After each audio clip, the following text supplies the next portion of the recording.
ना मेरे तो दूर हो जावी। ओ सागर दियां छल्लां वांगू जिंदगी है बड़ी टेढ़ी मेढ़ी, किथे लैके चलीए जावे पता नहीं कुछ भी की है कहंदी। उच्चिया लम्मिया पहाड़ा वांगू दिसदी नेड़े दूरिया रहिंदी, जिथे कोई सार ना होवे बारिश भी है उत्थे पैंदी। देखा ना जे तैनू मेरे दिल नू साली चैन नहीं पैंदी, जो हुंदा चंगे लई हुंदा दुनिया एवें झूठिया कहंदी। उड़ जांदे जद पंछी मुड़े उन्हां नू घर दी लोड़ नहीं पैंदी। ना तू किते खो जावी, ना तू किते खो जावी, जिवें बदलां दे ओले होया चन्न, ना मैं तो ओले हो जावी। तू गल मेरी मन, मेरा लगना नहीं जी लगना नहीं मन, ना मैं तो दूर हो जावी, ना मैं तो दूर हो जावी।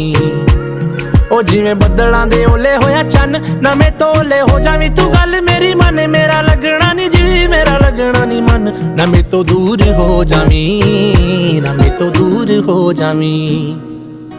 ओ जस करे गल्लां मेरी गल्लां विच आए तू, गल्लां तेरियां नू मेरी